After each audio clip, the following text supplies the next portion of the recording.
본문 바로 전인 마태복음 3장 16절에 보면 이런 말씀이 나옵니다. 예수께서 세례를 받으시고 곧 물에서 올라오실새 하늘이 열리고 하나님의 성령이 비둘기같이 내려 자기 위에 임하심을 보시더니라고 기록되어 있습니다. 하늘이 열리고 이게 무슨 뜻일까요? 하늘이 어떻게 열렸다라는 겁니까? 구름이 거쳤다라는 얘기일까요? 이 표현은 이제 예수님 안에서 하나님의 백성은 더 이상 하나님과 갈라져 있지 않다라는 것을 의미합니다.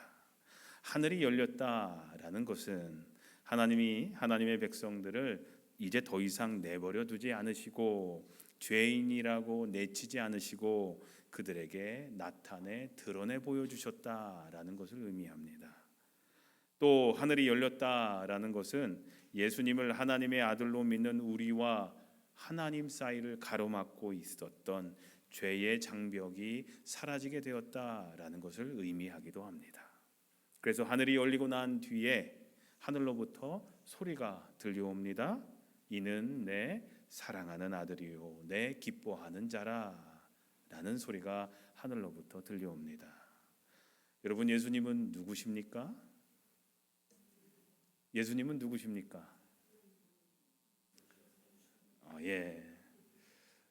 제가 우리 지방에 이쪽 센트럴 메릴랜드 지방에 목사 안수위원으로 안수위원회 위원으로 있는데 요즘에 목사가 되겠다고 오는 사람들에게 안수위원들이 꼭 질문하게끔 하는 질문이 바로 이 질문입니다.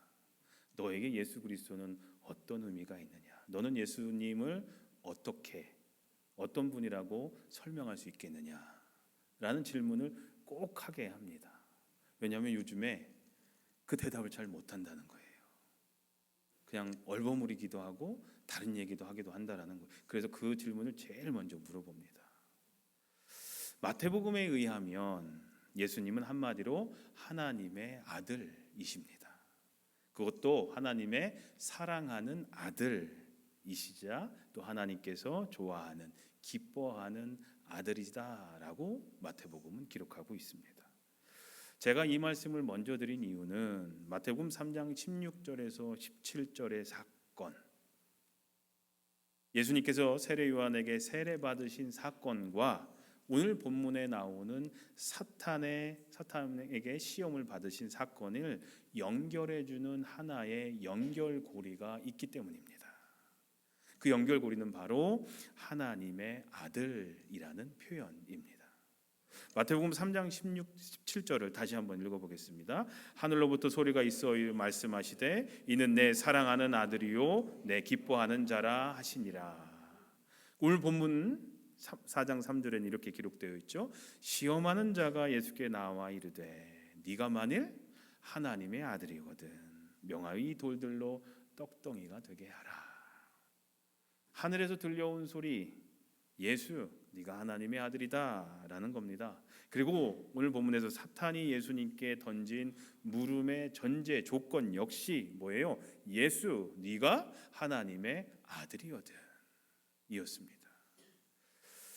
여러분, 예수님께서 공생애를 시작하시기 전에 예수님 본인이 하나님의 아들이심을 알고 계셨을까요? 모르고 계셨을까요? 여러분들은 어떻게 생각하세요? 딱 그 세례 요한에게 세례 받고 나서 이는 내 사랑하는 아들이다라는 그런 음성을 듣고 나서 내가 하나님의 아들이구나라는 걸 아셨을까요? 아니면 그 전에 이미 알고 계셨을까요? 그 전에 이미 알고 계셨을 거라. 맞습니다. 성경에서 그 답을 찾을 수가 있는데 복음서를 통틀어서 유일하게 예수님의 공생애 이전에 있었던 사건을 기록해 놓은 성경이 누가복음 2장인데 예수님께서 12살 되던 해에 6월절 이 절기의 관습을 따라서 예수님을 데리고 예수님의 부모가 예루살렘으로 올라가게 됩니다. 제사 지내기 위해서 올라가게 되는데 다 끝나고 나서 6월절이 지나고 나서 이제 집으로 돌아가는 길에 예수님을 잃어버리게 된 겁니다. 그래서 예수님을 찾아서 12살 먹은 소년 예수님을 찾아서 사흘 동안 찾아 헤매게 됩니다. 그리고 결국 성전에서 찾아내게 되죠. 예수님의 부모인 마리아와 요셉은 반갑기도 하고 놀랍기도 했는데 이때 어머니 마리아가 예수님께 소년 예수님께 묻습니다. 얘야, 이게 도대체 무슨 일이냐? 네 아버지와 내가 너를 찾느라고 얼마나 애를 태웠는지 모른단다. 그때 예수님이 뭐라고 말씀하셨는지 기억나십니까? 당돌하게 예수님께서 어머니 마리아에게 얘기하시죠. 어찌하여 나를 찾으셨습니까? 내가 내 아버지의 집에 있어야 할 줄을 알지 못하셨습니까? 라고 대답을 하죠. 이미 그 어릴 때부터 알고 계셨다라는 거죠. 12살 먹은 소년 예수가 이미 그 어린 나이에 자기 자신을 하나님의 아들이라고 생각하고 있었다라는 거죠. 자, 이제 시간이 흘렀습니다. 18년이 흘렀고 예수님께서는 이제 본격적으로 공생애를 시작하실 때가 됩니다. 그런데 하나님의 아들로서 하나님의 아들임을 증명하며 거쳐야 할 하나의 과정이 남아 있었는데 그것이 바로 광야에서의 유혹 사건이었습니다. 오늘 본문 말씀에 보면 예수님께서 40일 동안 광야에서 지내셨다라고 기록되어 있죠. 1절에서 2절에 우리 다 같이 한번 읽어볼까요? 시작. 그때 예수께서 성령에게 이끌리어 마귀에게 시험을 받으러 광야로 가사 40일을 밤낮으로 금식하신 후에 줄이신지라. 광야, 성경에는 거친 땅, 거친 들, 빈들, 사막으로 번역되기도 하는데요. 아주 척박한 땅입니다. 사람이 살 수 없고 살아있는 곳이라고는 아무것도 없을 것 같은 곳이 바로 이 광야죠. 근데 예수님이 그 광야에서 40일을 거하셨다라는 겁니다. 그렇다면 왜 40일일까요? 성경에서 40일이라는 숫자는 무엇인가 중요한 것을 위해서 준비하고 단련하는 중요한 기간을 나타낼 때 자주 사용되던 숫자가 40이라는 숫자였습니다. 일찍이 하나님께서는 이스라엘 백성들을 애굽에서 탈출시킨 후에 40년 동안 광야에서 보내게 하십니다. 모세는 이스라엘 백성들에게 이렇게 말합니다. 당신들이 광야를 지나온 40년 동안 하나님이 당신들을 어떻게 인도하셨는지를 기억하십시오. 그렇게 오랫동안 당신들을 광야에 머물게 하신 것은 당신들을 단련시키고 시험하셔서 당신들이 하나님의 계명을 지키는지 안 지키는지 당신들의 마음속을 알아보려는 것이었습니다 라고 얘기를 합니다. 바로 40년 동안 순종하는지 안 하는지를 단련하는 순종의 단련을 하나님께서 시키셨다라는 거죠. 40년이었습니다. 또한 모세가 시내 산에 올라가서 금식하면서 이 언약의 말씀 바로 십계명을 받아 기록했던 기간이 또한 40일이기도 했습니다. 출애굽기 34장에 모세는 거기서 주님과 함께 밤낮 40일을 지내면서 빵도 먹지 않고 물도 마시지 않고 언약의 말씀 곧 십계명을 판에 기록하였다라고 기록하고 있습니다. 여러분들 또 엘리야 잘 아시죠? 엘리야는 850대 1의 싸움에서 승리하고도 왕비였던 이세벨이 자기를 죽이려 한다고 하는 소식을 듣고 겁이 나서 광야로 숨어 들어가서 로뎀나무 아래에 앉아서 죽기를 간청했는데요. 그때 천사가 주는 음식을 받아 먹으면서 힘을 얻어서 다시 하나님의 산 호렙산까지 걸어가게 됩니다. 그리고 그 걸어간 기간이 40일이었습니다. 그뿐만이 아닙니다. 부활하신 예수님께서 승천하시기 전까지 이 땅에 남아 계시면서 제자들에게 나타나셔서 하나님 나라 일에 대해서 여러 차례 말씀을 전하셨는데 그 부활하신 뒤에 승천하시기 전까지 이 땅에 머무셨던 기간이 또한 며칠이에요? 40일이었습니다. 그래서 초대교회 때부터 전통적으로 교회에서는 사순절이라고 하는 40일의 기간을 특별히 정해서 주님의 부활을 준비할 뿐만 아니라 동시에 고난을 통해 거룩함에 이르게 되는 경건의 시간으로 지켰던 전통이 있고 오늘도 우리는 그 전통을 지키고 있습니다. 사랑하는 성도님들, 그런 의미에서 사순절 넷째 주를 맞이하고 있는 우리가 이제 사순절도 반이 지났습니다. 지난주에 이제 반도 남지 않은 사순절 기간 동안 조금 더 경건하고 절제된 그리고 회개에 이르는 삶을 통해서 하나님께 더 가까이 나아가시는 그런 복된 사순절을 보내시기를 주님의 이름으로 기도합니다. 3절에 보니까요, 예수님은 지금 사방에 널려 있는 빵 모양의 돌멩이들을 보고 있습니다. 그리고 유혹하는 마귀는 끊임없이 예수님께 속삭입니다. 왜 이 돌멩이를 빵이 되게 하지 않느냐? 하나님의 아들이라면, 메시아라는 인물이라면 적어도 그런 능력은 갖고 있는 것이 아니겠느냐? 가난과 압제에 찌든 저 백성들을 봐라. 먹을 것이 없어서 굶주리고 배고파하는 저 불쌍한 백성들을 한번 봐라. 바로 저 백성들에게 민생고를 해결할 먹거리를 주어라. 그러면 그들이 너를 위해서 무엇인들 못하겠느냐? 먼저 그들의 굶주림을 채워줘라. 그리고 나서 그들의 영혼을 채워줘라. 그러면 그들은 자기네들을 고난에서 건져낼 메시아가 나타났다고 소리 지르면서 너를 따를 것이다. 백성들이 메시아라는 인물한테 바라는 것이라면 결국 그런 것이 아니겠느냐? 잘 먹고 잘 살게 해주면 그것보다 더 바라는 것이 무엇이겠느냐? 이것이야말로 그들에게 온정을 베푸는 현실적인 방법이 아니겠느냐? 그러니까 네가 하나님의 아들이거든. 메시아라는 것을 증명하기를 원한다면 그 첫 번째 방법은 바로 저들의 먹는 문제를 해결해 주는 거다.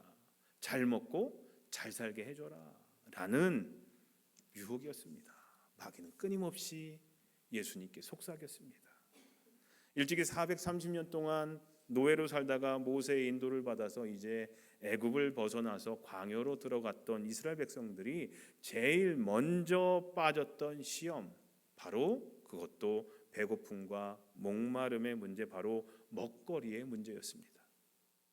출애굽기 16장에 보니까 이스라엘 자손의 온 회중이 엘림에서 떠나 엘림과 시내산 사이에 있는 신광야에 이르니 애굽에서 나온 후 둘째 달 15일이라.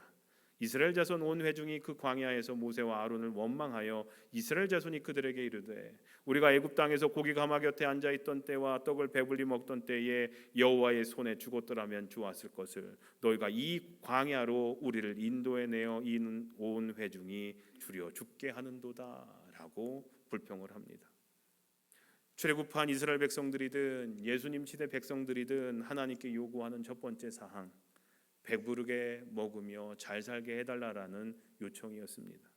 그리고 오늘날 많은 그리스도인들이 하나님의 아들이신 예수님께 요구하는 첫 번째 사항, 첫 번째 기도 제목 역시 예수 믿고 복 받아서 잘 먹고 잘 살게 해달라라는 것입니다. 그렇지 않습니까?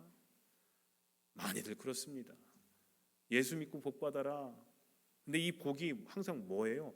돈과 연결되어 있습니다. 재물과 연결되어 있습니다. 눈에 보이는 것이 복된 겁니까? 복입니까? 눈에 보이지 않는 것이 더 큰 복이라고 생각하십니까?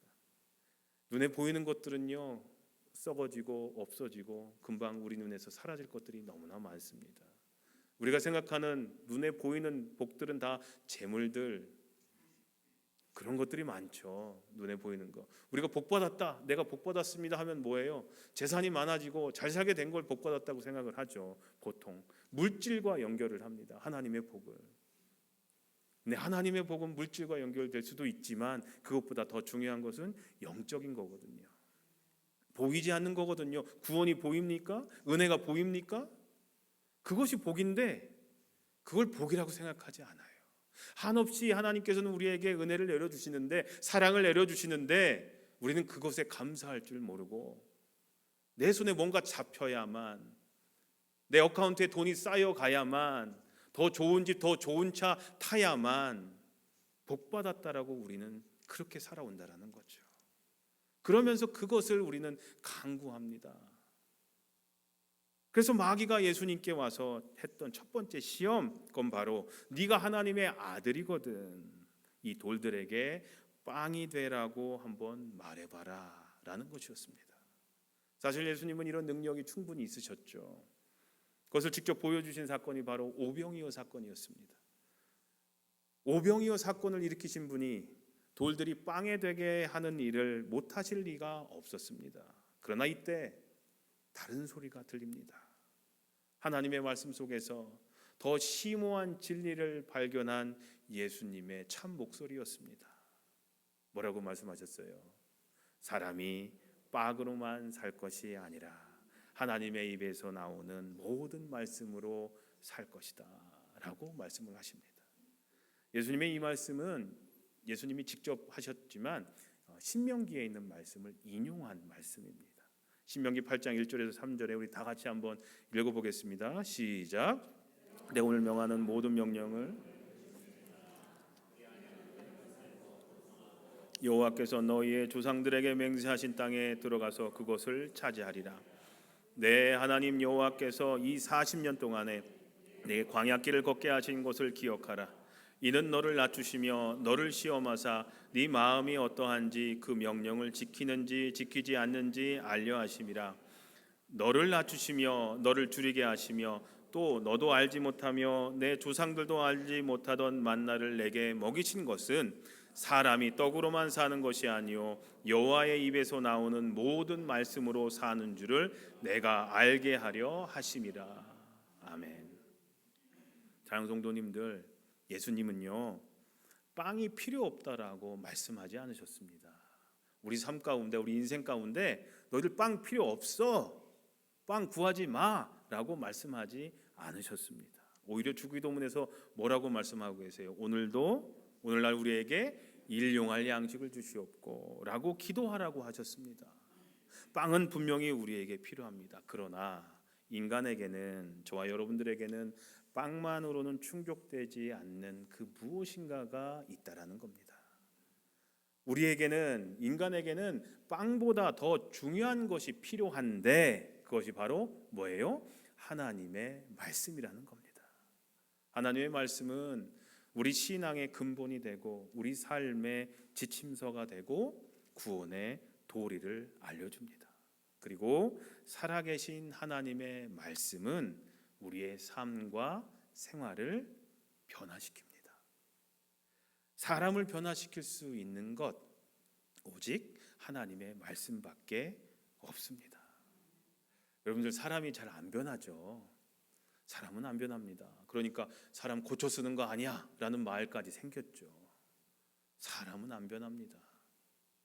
그런데 변할 수 있는 유일한 방법이 딱 한 가지입니다.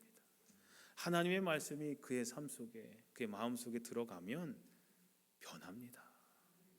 진짜로요. 이건 거짓말이 아니라 진짜 변합니다. 하나님의 말씀이 살아 숨지지 않기 때문에 변하지 않고 그 모습 그대로 있는 겁니다. 세상적인 모습 그대로 있는 겁니다.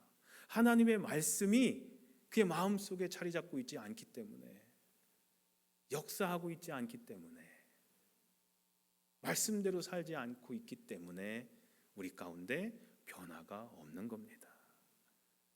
말씀으로만 우리는 변화할 수 있습니다. 말씀밖에 없습니다. 이거 꼭 기억하셨으면 좋겠어요.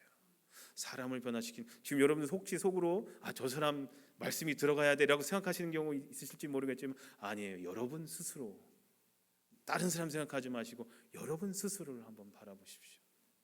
나는 하나님의 말씀 아니면 절대로 변할 수 없어. 그래서 하나님의 말씀이 필요해. 이렇게 생각을 하셔야지, 저 집사, 저 사람, 저 권사, 저 말씀이 들어가야 변하는데, 이렇게 생각하시면 안 돼요. 여러분 스스로에게 생각을 하세요. 그렇다면 하나님의 말씀으로 산다라는 것은 무슨 의미일까요? 예수님이 이렇게 말씀하셨는데요. 말씀이 삶의 기준이 된다, 말씀대로 따라 산다, 여러 의미가 있겠지만요. 오늘 본문 말씀에만 비추어 설명하자면 이겁니다. 물질적 안정을 인생의 목표로 삼으라는 유혹을 뿌리치고, 우리는 대부분 그걸 원하죠. 다 모아서 은퇴할 때 내가 원하는 대로 돈 걱정 없이 편하게 살고 싶다. 이것이 우리의 욕망이죠. 근데 그런 유혹을 뿌리치고 어떻게든 빵을 더, 떡을 더, 재물을 더 움켜잡으려고 사는 삶의 유혹을 이기고, 이거 이기기 쉽지 않죠.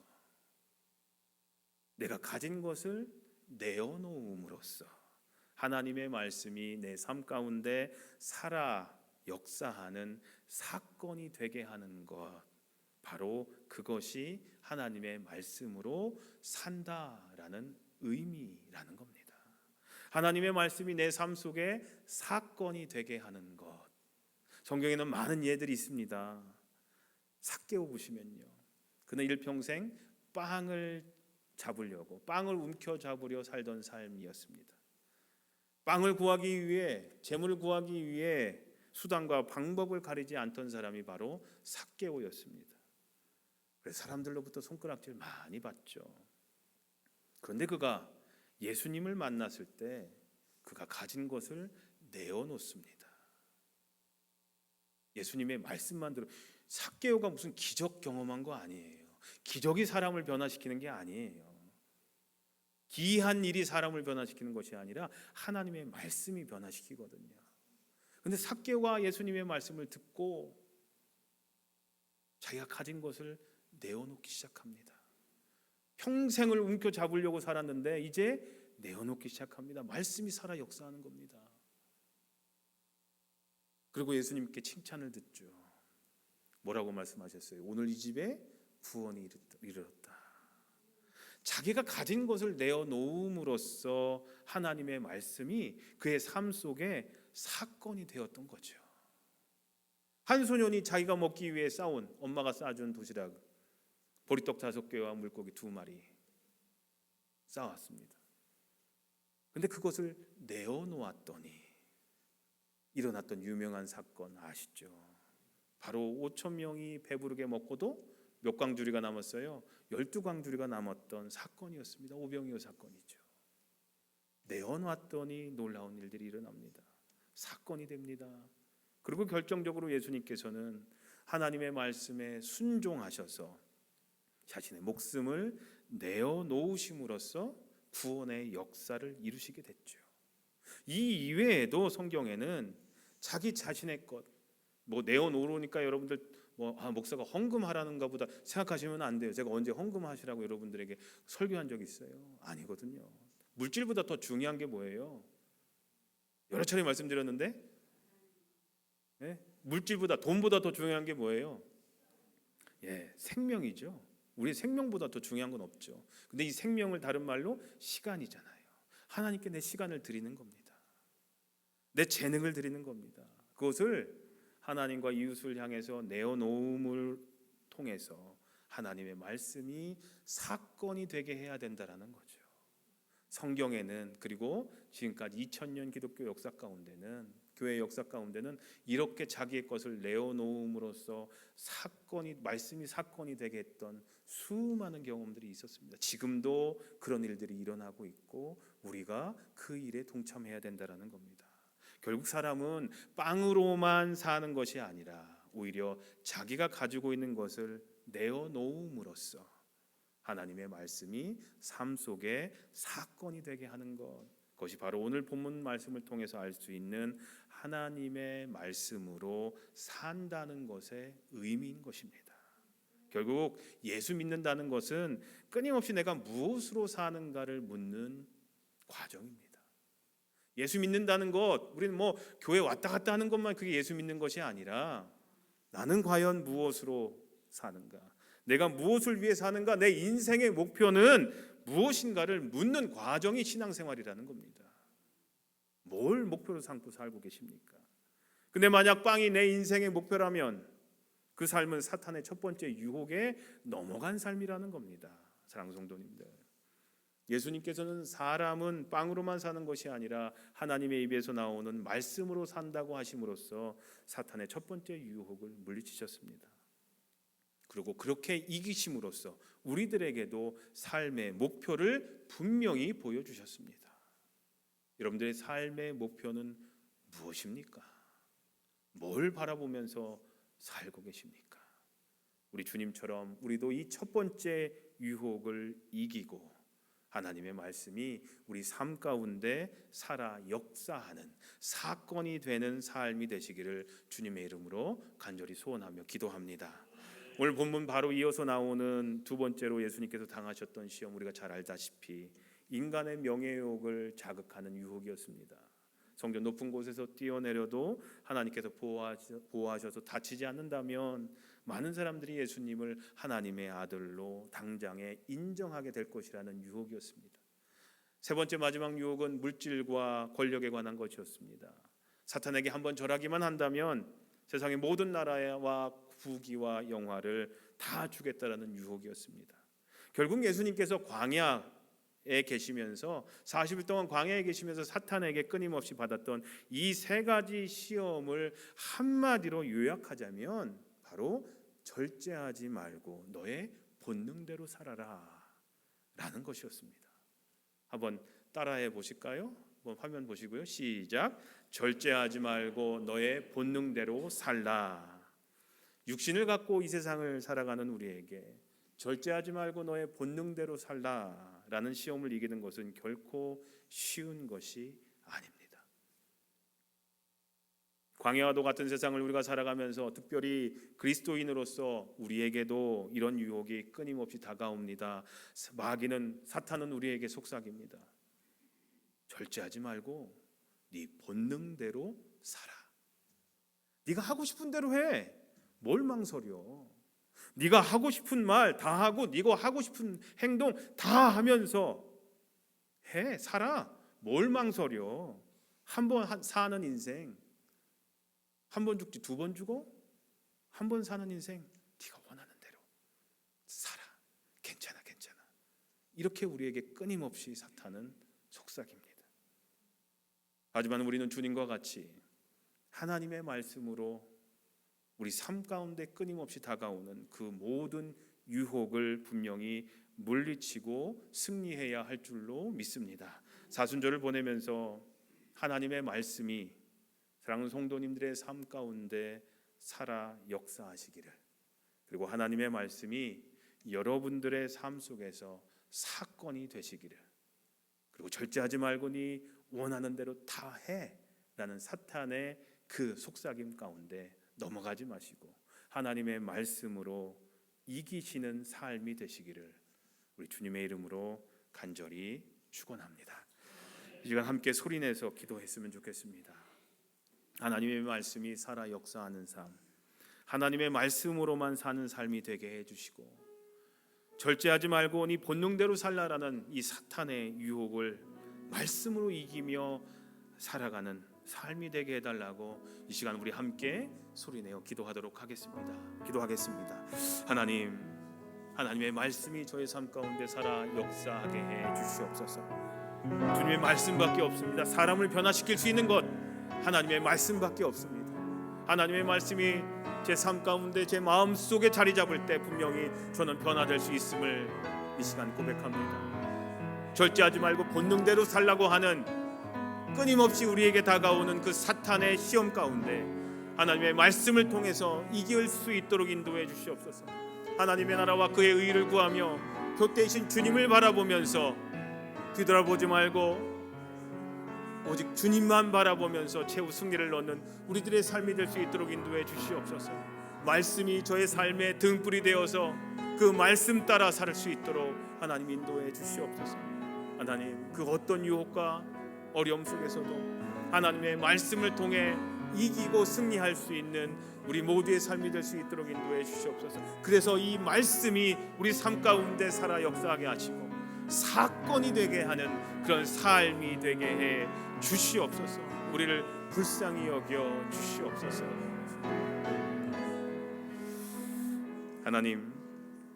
하나님의 말씀을 기억하며 말씀을 우선으로 여기며 말씀이 우리 삶 속에 살아 있어서 하나님의 뜻을 이루는 하나님의 말씀으로 사는 삶을 살게 해 주시옵소서. 또한 절제하지 말고 본능대로 하라는 사탄의 그 어떤 속삭임도 능히 하나님의 말씀으로 이길 수 있게 해 주시옵소서. 최후 승리를 얻는 우리들의 신앙생활, 우리들의 삶이 되게 해 주시옵소서. 주님, 저희를 불쌍히 여겨 주시옵소서. 예수님의 이름으로 기도합니다. 아멘. 이 시간 하나님께 봉헌하는 시간 갖도록 하겠습니다.